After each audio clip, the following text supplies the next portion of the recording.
Uno.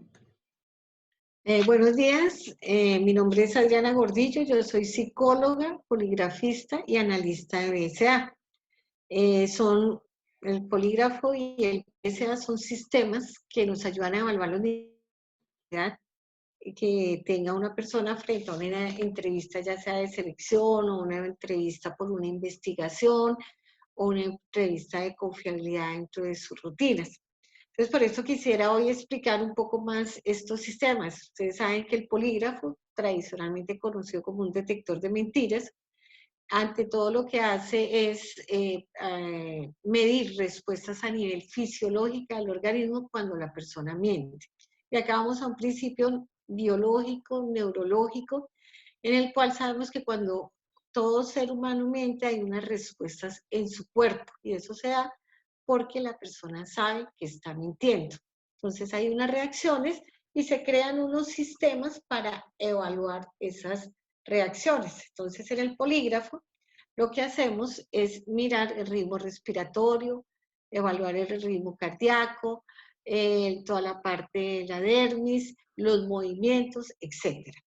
Sin embargo, últimamente hay un nuevo sistema que se está siendo, o se ha dado a conocer, que se llama el BSA. El BSA es las siglas en inglés de Voice Stress Analysis, análisis de estrés de voz. Es un sistema que, pese a que últimamente se ha conocido, hace mucho tiempo se ha venido trabajando en él, y es un sistema muy innovador. Y también, dentro de esas respuestas fisiológicas que tenemos en el organismo, estos científicos que hicieron los estudios se dieron cuenta que a nivel de las cuerdas vocales hay unos cambios, hay una tensión, ¿sí? Entonces hay un microtemblor de las cuerdas vocales que cuando la persona miente, ese microtemblor, esa cuerda se tensiona y da una vibración diferente. Entonces, esta es captada por el sistema que se registra a través de gráficos. Entonces, es un sistema más, una respuesta más que da el organismo.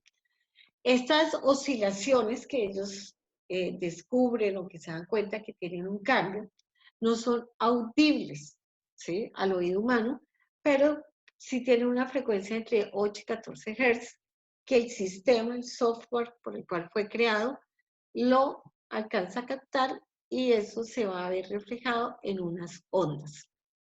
Entonces, este microtemblor, como les digo, cuando la persona miente, y todos hemos mentido en algún momento de la vida, sabemos que estamos mintiendo. En ese momento en que uno se tensiona y sabe que está mintiendo, que se coloca serio, que mira así, el organismo sabe y hay una tensión. Esa tensión, entonces, la cuerda vocal se tensiona y da una vibración. Y esa la vamos a traducir, igual que en el polígrafo, entre respuestas confiables y respuestas no confiables. O sea, entre D y, si no es confiable, excepción indicada, o sea, hay cambio fisiológico, y NDI, si la respuesta es confiable. De ese modo, entonces, ¿qué se necesita para el BSA o cómo se hace el BSA? El BSA tiene unas especificaciones, hay unos protocolos que son diseñados y son especializados para cada tema. O sea, hay unos protocolos para una entrevista de selección, hay protocolos para una investigación, hay protocolos para el nivel de confiabilidad. Todo se adapta a lo que usted como cliente requiere. También se requiere de un personal especializado. Esto no lo puede hacer cualquiera, ¿sí?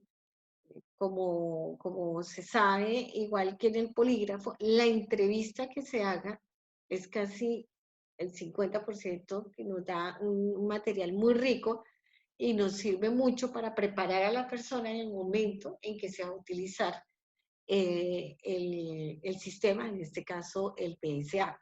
Esta persona tiene que ser entrenada y tiene que ser certificada por la ISA. Generalmente en la empresa siempre se han manejado psicólogos, ¿sí? Pero pues también hay abogados, etcétera, pero hay psicólogos, abogados, pero prefieren los psicólogos también para tener en cuenta esa parte psicológica de la persona y para el respeto dentro del marco de la entrevista. Ante todo se debe manejar con mucha ética y con mucho respeto hacia el ser humano, respetando todo lo que es la parte de derechos humanos y que podamos también tener lo que requerimos en el momento en que se contrata para saber el nivel de confiabilidad de una persona.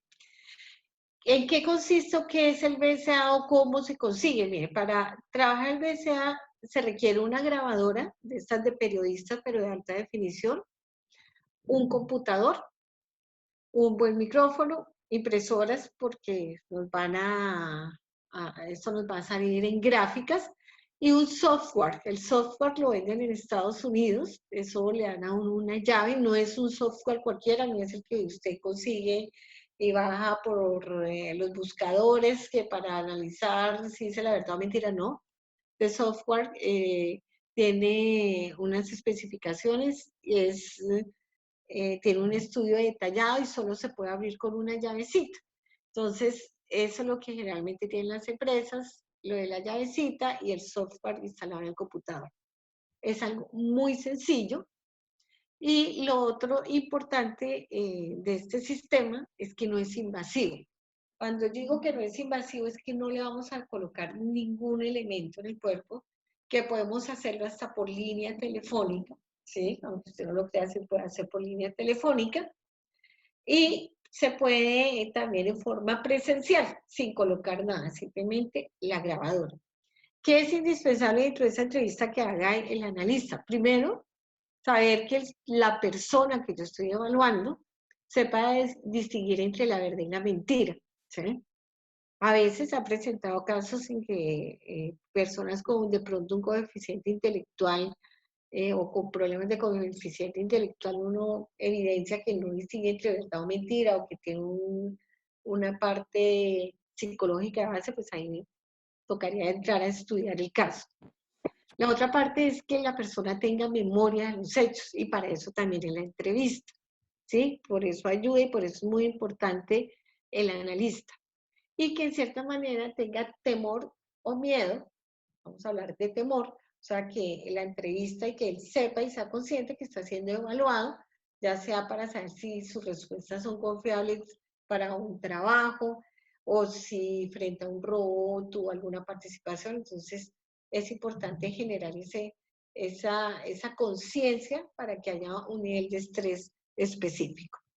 Eso es lo que se requiere el sujeto. Cuando nosotros hacemos la prueba después de la entrevista, una entrevista detallada, la entrevista es lo más largo realmente. La entrevista nos da muchos elementos, una entrevista se puede demorar una hora y media o 45 minutos, también depende del tema, es muy diferente una entrevista de selección a una entrevista de un robo que puede llevarnos más tiempo. Entonces, cuando ya después de la entrevista nosotros aplicamos los protocolos que ya están previamente establecidos, hacemos los protocolos 3 veces, ¿sí? La persona tiene que responder sí o no, nosotros damos la explicación correspondiente al evaluado y qué es lo que se mide. Y esto va a salir, esto va a quedar en el sistema, nosotros bajamos la grabación, lo pasamos al software, al programa, y nos va a dar unas gráficas. Y en esas gráficas, esos protocolos de las respuestas de sí o no, igual que en el este, nos va a mostrar cuando la persona miente. Entonces, si la persona dice la verdad, generalmente la gráfica sale así como un circulito. Si la persona dice, de pronto está mintiendo, puede salir así o puede salir así. Y esto tiene un análisis matemático de cada una de estas gráficas. ¿Sí? Como son 3 aplicaciones, su nivel de confiabilidad es más alto. Entonces, ahí podemos ver los niveles de estrés o no estrés de esta persona. Vuelvo y repito, nosotros podemos realizar este tipo de pruebas a través de una línea telefónica, por Skype, podemos realizarlo por estos medios virtuales. Lo importante es que sea un sitio tranquilo, que no haya interrupciones, que no haya ruidos externos que vayan a afectar la tranquilidad de la persona y de la prueba. Se debe identificar plenamente al evaluado, o sea, yo tengo que verlo, tengo que explicarle de qué se trata el proceso y que él nos autorice.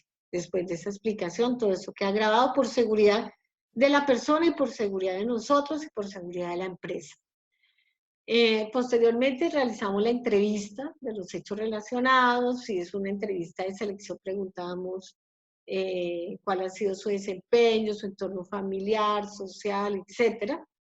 Y luego vamos introduciendo a los temas específicos del empleo y del cargo. Si es un hurto, también entramos en una entrevista general, vamos de lo general a lo específico y vamos evaluando. La entrevista es súper importante. Posteriormente se le explica el protocolo a la persona, mire, le voy a hacer estas preguntas. O sea, nosotros no entramos igual que el polígrafo. Antes de aplicar el polígrafo, ustedes saben que se le explica a la persona las preguntas. O sea, no va a haber un factor sorpresa, va a tener la posibilidad de que admita en el caso que tenga que admitir algo, ¿sí?